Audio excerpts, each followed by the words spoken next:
Hello, नमस्कार मित्रांनो. या व्हिडिओमध्ये आपण बेरीज करण्यासाठी नोटा आणि नाणी एकत्र करून मोजणार आहोत. चला, तर आपल्याकडे ना अशा प्रकारचं एक पाकिट आहे आणि त्याच्यामध्ये काही नोटा आणि नाणी आहेत आणि आपल्याला मोजायचे आहे. चला सुरुवात करूया. तर सर्वप्रथम या पाकिटामध्ये फक्त काही नोटा आहेत त्या मोजूया. तर आपल्याकडे आहेत 2 10 रुपयाच्या नोटा आणि एक 20 रुपयाची नोट. चला आपण एक एक करून मोजूया. तर या 2 10 रुपयाच्या नोटा म्हणजेच एकूण किती होतात? 10 अधिक 10 बरोबर 20 रुपये. आणि हे 20 रुपये अधिक त्याच्या पुढचे 20 रुपये म्हणजे एकूण झालेले आहेत 40 रुपये. म्हणजे आपल्याकडे नोटा किती रुपयाच्या आहेत? तर आपल्याकडे नोटा आहेत 40 रुपयांच्या. चला आता आपण नाणी मोजूया. तर नाणी मोजताना आपल्याकडे अशा प्रकारे 2 रुपयाची 2 नाणी आहेत, 5 रुपयाचे 1 नाणे आहे आणि 1 रुपयाचे 1 नाणे आहे.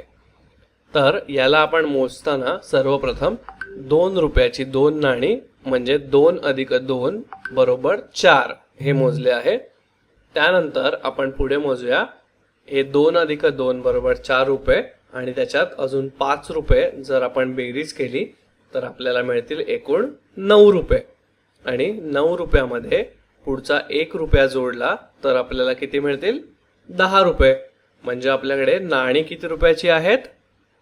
बरोबर, आपल्याकडे नाणी 10 रुपयांची आहेत.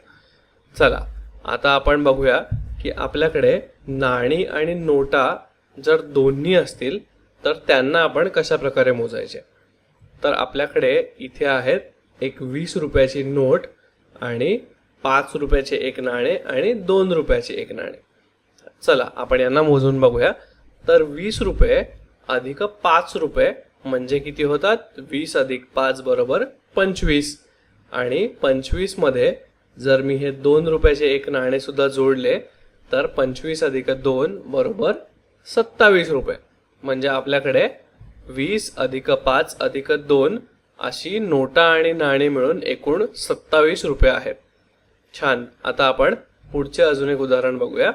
जर तुम्हाला अशा प्रकारे एक नोट आणि 3 नाणी दिलेली असतील तर आपल्याला उत्तर शोधायचे आहे. आणि उत्तरासाठी आपल्याला अशा प्रकारे 3 पर्याय दिलेले आहेत. ठीक आहे, तर आपण एक एक करून मोजूया. तर सर्वप्रथम आपल्याकडे आहे ही 50 रुपयाची नोट आणि त्याच्या पुढे आहे हे 2 रुपयांची 2 नाणी. तर आपण एक एक करून मोजताना बघूया. 50 रुपये अधिक 2 रुपये म्हणजे झाले 50 अधिक 2 बरोबर 52. नंतर त्याच्या पुढचे 2 रुपयाचे नाणे म्हणजेच 52 अधिक 2 बरोबर 54 आणि त्याच्या पुढचे 1 रुपयाचे नाणे म्हणजेच 54 अधिक 1 बरोबर 55. छान, आपल्याला उत्तर मिळालेलं आहे 55 रुपये.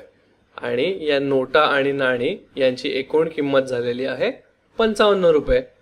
सुंदर. म्हणजे अशा प्रकारे आपण नाणी आणि नोटा मोजायला शिकलेलो आहोत. आणि तुम्ही सुद्धा तुमच्या जवळ काही नाणी आणि नोटा असतील किंवा तुमच्या घरी आईबाबांकडे असतील तर ती मोजून किंवा त्यांची बेरीज करून बघा की तुमच्याकडे किती नाणी आहेत आणि किती नोटा आहेत ते.